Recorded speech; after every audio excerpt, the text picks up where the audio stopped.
नमस्कार, channel phone news India के YouTube platform पर आप सभी का स्वागत है। दोस्तों, हरियाणा में विधानसभा चुनाव में कुछ ही समय का वक्त रह गया है।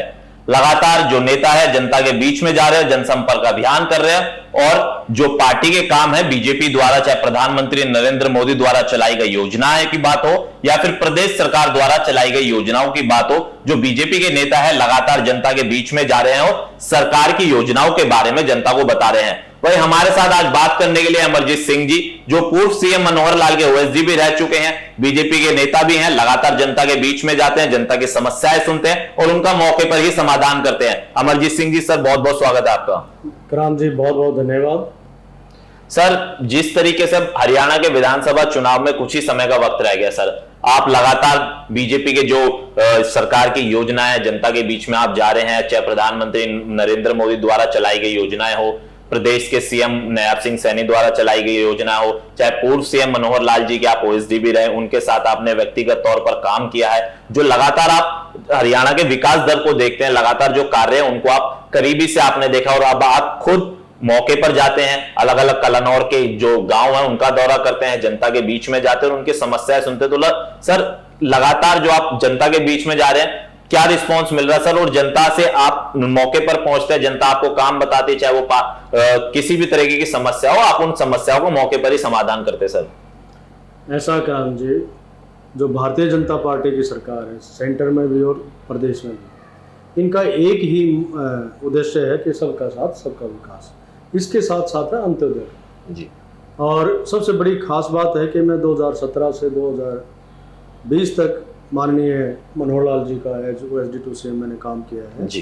तो उनके साथ काम करते हुए मैंने पाया कि उनकी जो सोच थी, और इवन जो वर्तमान में हमारे जो मुख्यमंत्री हैं माननीय श्री नायब सैनी जी, इनकी भी जो सोच है कि भाई कोई भी विधानसभा जिसमें चाहे हमारे पार्टी का विधायक हो चाहे ना हो, वो इनका ये ध्यान रहता है कि अपने गाँव में, अपने शहरों का सबका साथ सबका विकास एक साथ कैसे हो, कोई भेदभाव की इनकी नीति नहीं रही जी। अदरवाइज आप देखें, पहले जितने भी मुख्यमंत्री रहे हैं वो एरिया स्पेसिफिक की डेवलपमेंट करते थे जी।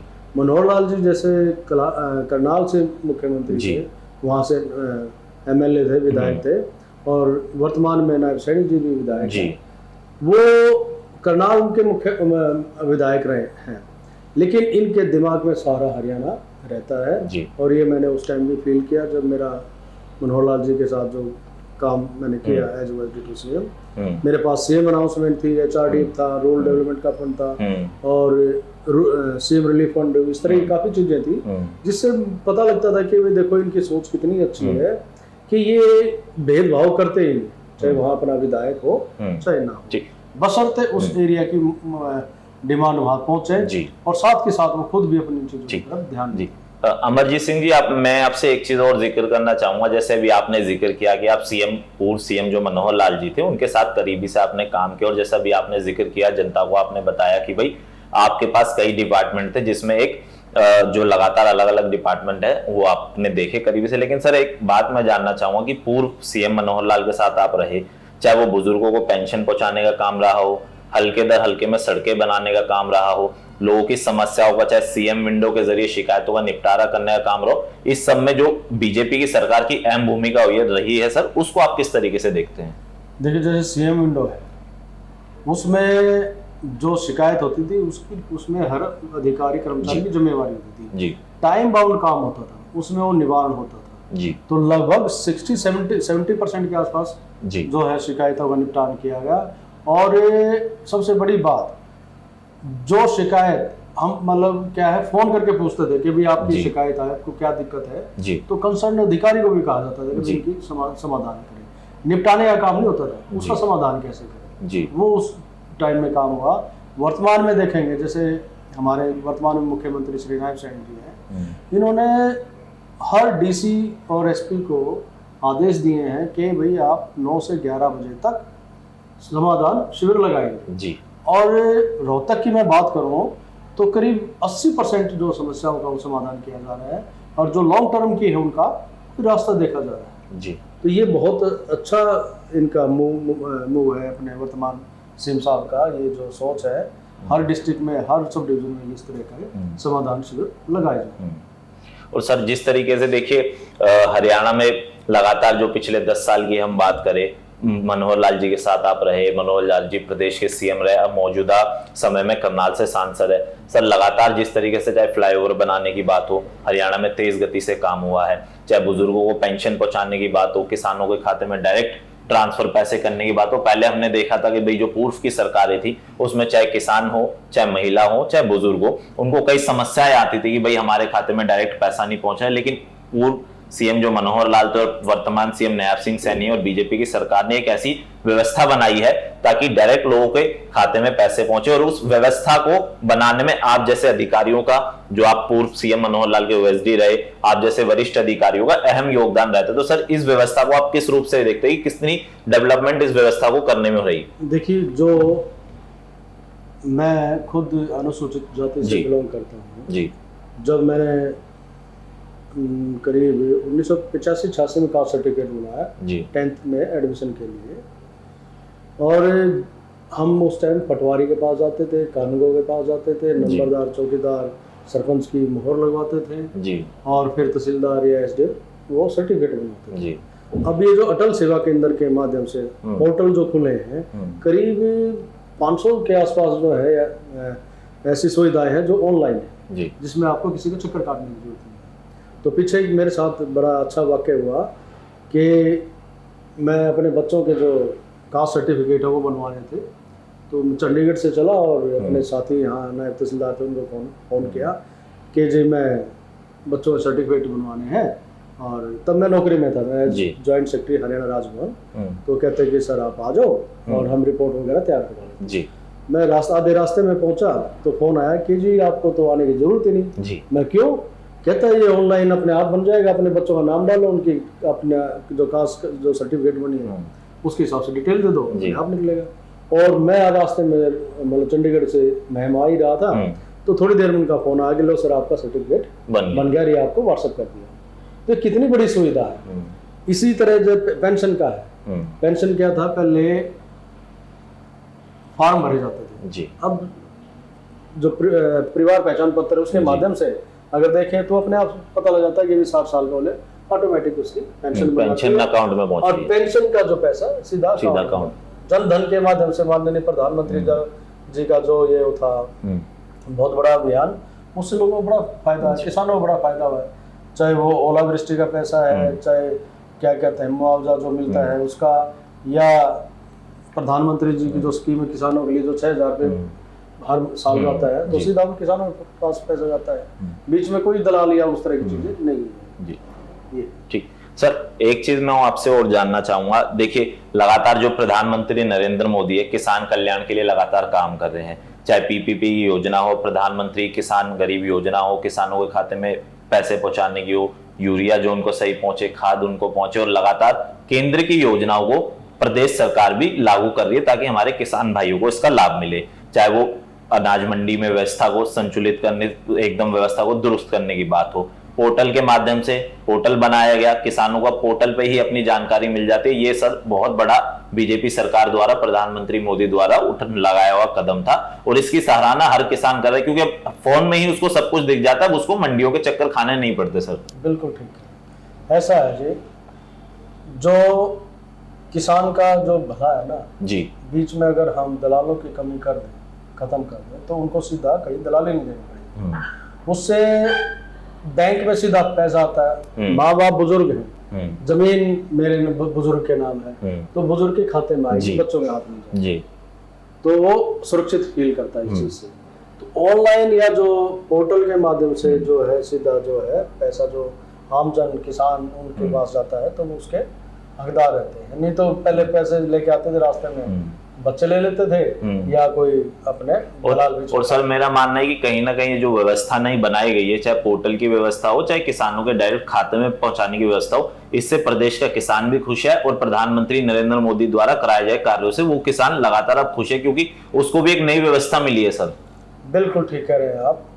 देखो, एक कहने बात आती है कि भाई ये सरकार जो है पोर्टल की जी, आप देखेंगे कि जो कंप्यूटराइजेशन शुरू किया था तो करीब 85-86 के आसपास शुरू हुआ जी।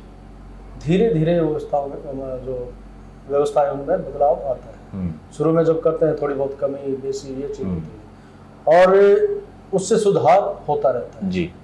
और मैं ये मानता हूँ कि जितना इन 10 सालों में मानवीय हस्तक्षेप को कम किया गया, इतना कभी 60-70 सालों में नहीं हुआ। तो ये वर्तमान जो सरकार है, जो हमारी सरकार है, ये इस मामले में बधाई की पात्र है। जी जी बिल्कुल। और सर भी लगातार जो चाहे सर ओएसडी के पद पे थे, सर जब भी लगातार सर के पास जो भी लोग आते थे शिकायत लेके, सर मौके पर ही उनका निवारण करते थे, ताकि किसी भी, चाहे इनके गांव की बात हो, कलानौर की बात हो, चाहे कोई भी हल्के की बात हो, सर किसी को भी निराश नहीं करते थे। और अब भी सर पद पर नहीं है, उसके बाद भी सर रिटायर्ड हो चुके हैं, लगातार जनता के बीच में जा रहे हैं, अलग अलग गांवों में लोगों के साथ मिलते हैं, मुलाकात करते हैं, जनसंपर्क अभियान चलाते, चाहे कलानौर की बात हो, चाहे अलग अलग हल्के की बात हो। सर हमने देखा आप लगातार अब रिटायर्ड हो चुके हैं, अक्सर हमने देखा है कि लोग रिटायर्ड होने के बाद या तो कहीं छुट्टियां मनाने निकल जाते हैं, या फिर कहीं बीच पे चिल कर रहे होते हैं, या पार्टी वगैरह कर रहे होते हैं, लेकिन आपकी सोच थोड़ी दूसरे लोगों से अलग है। आप लगातार जो जनता के बीच में रहते हैं, गांव से आते हैं, लोगों के बीच में रह के काम करना पसंद करते हैं, और हमने देखा कि आप लगातार जनता के बीच में रह रहे, तो सर लोगों के बीच में जाके उनकी समस्या सुन के उसका समाधान करना सर एक कैसा अनुभव रहता है? सर मैं क्रांति गांव में पैदा हुआ हूँ जी। मैंने ग्रामीण परिवेश को देखा है, शहर में भी रहा हूँ, चंडीगढ़ पढ़ा हूँ, पंजाब यूनिवर्सिटी में तो वो व्यवस्थाएं देखी है जी। मैं कॉलेज में पढ़ाया भी है प्रोफेसर। 97 में फिर मैं तहसीलदार आया, 2011 में एचसीस आया। तो जीवन में मैंने बहुत सारी चीज़ें देखी जी।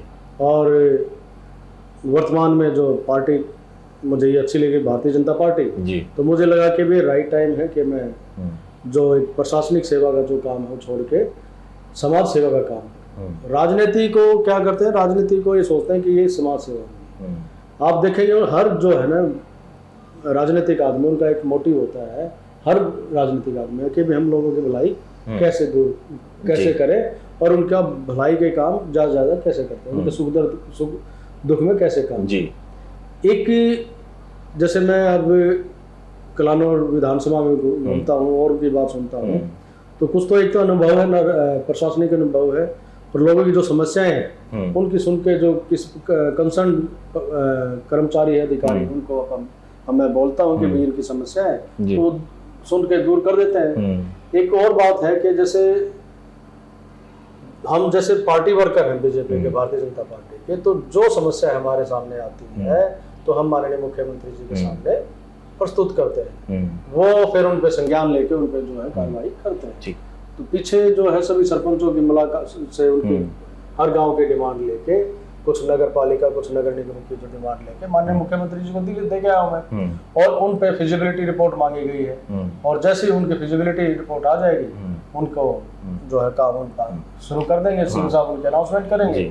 और पंचायतों में जो जो भी काम दिए हैं उनके हर पंचायत में खातों में कुछ न कुछ, चाहे रास्तों की बात हो, चाहे शमशान घाट की बात हो, और चाहे आपकी चौपालों की बात हो, चाहे फिरनी की बात हो, पार्क व्यायामशाला इनकी बात हो, तो उनके काम वहाँ पंचायत विभाग माननीय मुख्यमंत्री जी उन पे पैसा सैंक्शन करके कंसर्न पंचायत को भेज रहे हैं। ठीक सर, मैंने एक चीज और देखा कि लगातार आप तो गाँव में जा ही रहे हैं, हमारी जो टीम है लगातार गाँव में लोगों से भी मुलाकात कर रही है, आपको लेकर लोगों से बातचीत की गई, तो लोगों का कहना है कि भाई हम पहली बार एक ऐसा आदमी देख रहे हैं जो अपने पद से रिटायर हो चुका है, लेकिन उसके बाद भी अलग अलग गांवों में पहुंच रहा है, लोगों की समस्याएं सुन रहा है और उनका मौके पर ही समाधान हो रहा है। अक्सर ऐसा नहीं होता कि भाई चलिए आप हमसे मिलिए, उनसे मिलिए, शिकायतों का समाधान 10 दिन में हो जाएगा, 15 दिन में हो जाएगा, लेकिन लोगों ने बताया कि आप उसका समाधान या तो घंटे 2 घंटे भर में करते हैं, अगर नहीं होता तो मौके पर ही उसका समाधान होता है। इसको लेके सर आपका कोई अनुभव? सर क्रांति कुछ समस्याएं होती हैं जो लॉन्ग टर्म होती है जी, कुछ होती है जैसे किसी का लाइसेंस नहीं बन रहा है, ड्राइविंग लाइसेंस या इस तरह करके जी, कुछ चीजें और हैं जो तुरंत होने वाली है जी, वो हम अधिकारी से रिक्वेस्ट करते हैं, वो अपने मान लेते हैं, हो जाती है। जो लंबे समय की जिसमें टेंडर प्रक्रिया होनी है वो उसका प्रोसेस होता है, वो टाइम लेता है जी, तो उसमें भी जो है ना काम शुरू हो रहे हैं लोगों के धीरे धीरे, ये भी हो जाए। और सर हमने देखा था कि भाई आप लगातार जो प्रधानमंत्री के जो कार्य हैं उनको आप लोगों तक पहुंचा रहे हैं भाई, चाहे वो महिलाओं की योजना हो, किसानों की योजना हो, गरीब लोगों को जनधन योजना हो, गैस के कनेक्शन के बारे में आप लगातार लोगों को जागरूक कर रहे हो। और बीते दिन हमने देखा भी आप लोगों के बीच में गए थे, आपने मन की बात कार्यक्रम सुना, लोगों के बीच में बैठा, और जो एक बीजेपी की मुहिम चल रही है माँ के नाम पेड़ लगाने की, उस मुहिम का भी आप हिस्सा बने। तो सर ये जो लगातार पीएम की तरफ से मुहिम चलाई जा रही है सर, आप देखेंगे मेरे ख्याल से 112वां ये एपिसोड था मन की बात जी। का, और प्रधानमंत्री जी जो 24 घंटे मेहनत करते हैं जी मुझे नहीं लगता वो 2-3 घंटे सोते होंगे, जी, और हर जगह की समस्या का पता है, हर जगह में क्या खासियत है वो पता है। अब पीछे जो बात हुई उसमें मन की बात में, तो हमारे रोहतक जिले का लाखन नौजरा का जिक्र किया कि जो सफाई का काम जो महिलाएं हैं हमारी बहनें जो काम कर रही है बहुत सराहनीय है। हमारे जो हरियाणा के जो किसान है, प्रोग्रेसिव किसान है, उनको पद्म श्री दिया गया। नहीं तो पहले क्या होता था, सिफारिशों से पद्म श्री मिलते थे।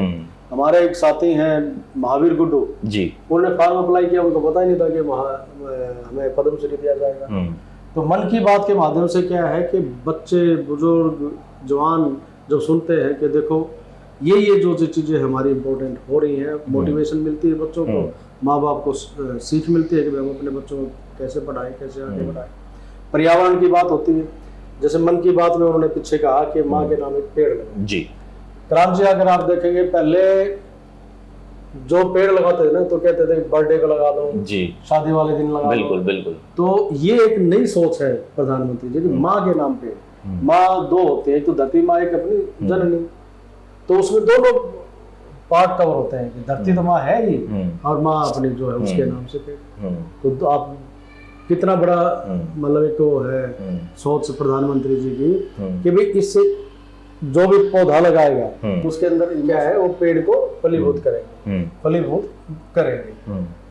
पेड़ जो है आज के दिन जो गर्मी है वो सबसे बड़ा कारण है पेड़ों की कमी जी। तो इससे क्या है, जंगलों की संख्या भी बढ़ेगी, पेड़ों की संख्या बढ़ेगी, तो वातावरण भी ठीक रहेगा, ऑक्सीजन भी ठीक मिलेगी। तो ये उनका जो है बहुत ही सराहनीय कार्य है।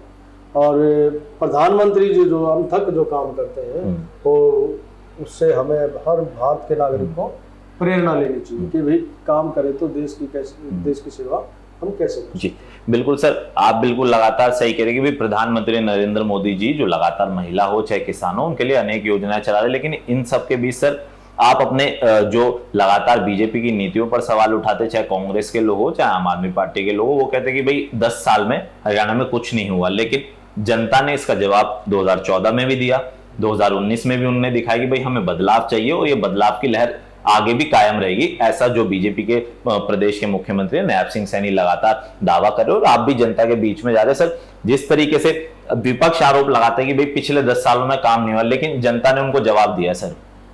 आप देखेंगे कि सबसे बड़ी जो है ना प्रभात अंतर है ना जो, वो है सड़कें जी। आप 152D देख लें, अब कटरा का रास्ता बन रहा है, चाहे आप NH1 जिसको पहले कहते थे जी, कितनी कमाल की सड़कें बनी जी बिल्कुल। और नेटवर्क है जो गांव से जोड़ने का, शहरों से जोड़ने का, मार्केटिंग बोर्ड कितना बढ़िया काम कर रहा है, खेतों के काम हो रहे हैं जी। 2014 से पहले अगर आप देखेंगे खेतों के रास्ते पक्के नहीं होते थे, कच्चे होते थे। उनके हरियाणा में गोरा बोलते थे, गोंडा बोलते थे। तो मुख्यमंत्री खेत कल्याण योजना है, उसके तहत 3 करोड़ से ऊपर के रास्ते सरकार बना के दे रही है। वो किसानों के रास्ते हैं ताकि बारिश में और उनको दिक्कत ना हो जी। तो ये बहुत बड़ा सराहनीय कार्य जी। और सर लगातार हमने देखा है कि विपक्ष कहता था कि भाई हमारे समय में ये नहीं था, हमारे समय में जो भ्रष्टाचार नहीं था, लेकिन सर हमने देखा है कि आपकी जो बीजेपी की सरकार थी, मनोहर लाल जी के साथ आपने काम किया। एक पर्ची खर्ची वाला सिस्टम सर बड़ा फेमस था हरियाणा में, लेकिन भ्रष्टाचार पे रोक लगाई है 2014 के बाद से सर। ये आप बिल्कुल ठीक कह रहे हैं। देखिए पहले जो नौकरी लगते थे ना, खासकर जी जो सब इंस्पेक्टर वगैरह जो है ना जी, वो MLA मंत्री इनके नजदीक के आदमी लगते थे जी बिल्कुल ठीक। पहले ही वो कहते हैं मुंह देख के थप्पड़ मारते थे जी कि किसको क्या लगाना है, किसको क्या नहीं लगाना है। लेकिन माननीय मनोहर लाल जी ने नौकरी में बिल्कुल ये कह दिया कि भाई मैं ना तो किसी की पर्ची लूँगा, ना किसी की खर्ची करवाएंगे। और इस कार्य को नायब सिंह सैनी जी भी लगातार आगे जारी रख रहे हैं। 100%। जी। अभी जो सरकार है, वर्तमान में जो हमारी सरकार है, करीब 2 महीने में, 1.5-2 महीने में करीब 40,000 के आसपास नौकरियां लगाई जी। और उसकी प्रक्रिया चल भी रही है। जी। तो क्या है कि आप एक इसका अच्छा प्रभाव क्या पाएंगे, हर गांव में लाइब्रेरी है। मैं जिस भी गांव में जाता हूँ वहाँ लाइब्रेरी जरूर मिलती है। बच्चों की एक ही डिमांड होती है कि सर हमें ना जो टेबल कुर्सियाँ मिल जाए और एसी लग जाए ताकि हम पढ़ सकें। बेटियां वहाँ जाके पढ़ रही हैं, बहनें वहाँ जाके पढ़ रही हैं। और इसके साथ साथ आप देखें शहरों में जो लाइब्रेरी बन रही है उससे लोगों को रोजगार मिला है। कोचिंग सेंटर खुले हैं जी। पीजी खुले हैं, किसी का खाने का, किसी का चाय का। एक तो रोजगार सीधा सरकारी है जी, एक गैर सरकारी जी। तो जो ईमानदारी से जो काम करने का है, बगैर पर्ची खर्ची के जो काम करने का है, उससे क्या है कि लोगों में सरकारी नौकरी में तो जा ही रहे हैं और साथ के साथ अपना साइड में लोगों को काम रोजगार मिल रहा है। जी बिल्कुल सर। अब एक आखिरी सवाल आपसे, आप भी हरियाणा से आते हैं, पेरिस ओलंपिक चल रहा है, हरियाणा के खिलाड़ी बेहतर प्रदर्शन कर रहे हैं, मनु भाकर गोल्ड लेके आई है, सरबजोत जी अम्बाला से आते हैं, वो भी गोल्ड लेके आए हैं। आप हरियाणा सरकार के साथ रहे, खेल नीति की जो दिखा जिस तरीके से बदलाव हरियाणा में किया गया, वहीं अब 6 तारीख को नीरज चोपड़ा का मैच होना है, उनके लिए सर, बाकी खिलाड़ियों के लिए और नीरज चोपड़ा जी के लिए एक मैसेज सर आपका। मैं नीरज चोपड़ा जी से व्यक्तिगत रूप से मिला हूँ। जब उन्होंने ओलंपिक जीता था जर्मनी में, तो राजभवन आए थे, तब गवर्नर साहब से मुलाकात हुई थी, तब मेरी व्यक्तिगत तौर से मुलाकात हुई उनसे। और 6 तारीख के लिए मैं उनको बहुत बहुत शुभकामनाएं देता हूँ कि 6 तारीख को एक गोल्ड और लेकर आए। और एक फिल्म थी दंगल, मारी छोरी के छोरा कम से, बिल्कुल बिल्कुल है, तो ये मनु भाकर ने दिखा दिया सर। हाँ, वो मैं उस अखबार में पढ़ रहा था कि भाई उनको इतना स्ट्रेस था कि जो तीसरा मेडल आना था तो वो खाना भी नहीं खा पाई। तो लड़कियां कितनी चिंतित रहती हैं अपने परिवार के प्रति, अपने करियर के प्रति। और हरियाणा में जैसे साक्षी मलिक हुई हैं, फोगाट बहनें हुई हैं, और जितनी भी ये बच्चियां हैं, ये इतना बढ़िया काम कर रही है, देश और प्रदेश और अपने परिवार का और अपने गांव का नाम रोशन कर रही है। ये बहुत ही इमोशनल वो जो है ना, ये टच है अपने परिवार के प्रति, देश के प्रति। जब आप ओलंपिक में झंडा लेते हैं, भारत का झंडा वहाँ पे दिखता है सर, बिल्कुल, तो अपने आप में इमोशनल, हर व्यक्ति के लिए गर्व का क्षण हो जाता है। तो उनके माता पिता बधाई के पात्र हैं, बेटियां हो, बहनें, और जो भाई नीरज है आगे जो एक गोल्ड और लेकर आएगा, तो मैं उसको बहुत बहुत शुभकामनाएं, और भगवान करे एक गोल्ड मेडल 6 तारीख को हमारे देश को जरूर मिले। बिल्कुल। तो हमारे साथ बातचीत करने के लिए थे अमरजीत सिंह जी, जो पूर्व मुख्यमंत्री मनोहर लाल के ओएसडी भी रहे हैं, बीजेपी के नेता भी हैं, लगातार जनता के बीच में जा रहे हैं, जनसंपर्क अभियान के तहत जनता से उनकी समस्याएं सुन रहे हैं, उनका निपटारा कर रहे हैं, और लगातार जनता के बीच में रहकर प्रधानमंत्री नरेंद्र मोदी की जो योजना है उसके बारे में लोगों को जागरूक कर रहे हैं। बहुत बहुत शुक्रिया। मैं हूं क्रांत कुमार और हमारे साथ आपने बातचीत सुनी अमरजीत सिंह को, उनके विचार सुने। लगातार हमारे चैनल को देखने के लिए सब्सक्राइब करो। लगातार जो हरियाणा का जो विधानसभा चुनाव आने हैं उनमें अब थोड़ा सा ही वक्त रह गया है। चुनाव आयोग जल्दी हरियाणा में विधानसभा के जो चुनाव है उनका ऐलान कर देगा, और लगातार अमरजीत सिंह भी अलग अलग हल्के का दौरा कर रहे हैं, चाहे बीजेपी की नीतियां हो, प्रधानमंत्री लगातार जो योजनाएं चला रहे हैं उसको लेकर ये जागरूक कर रहे हैं। बहुत बहुत शुक्रिया।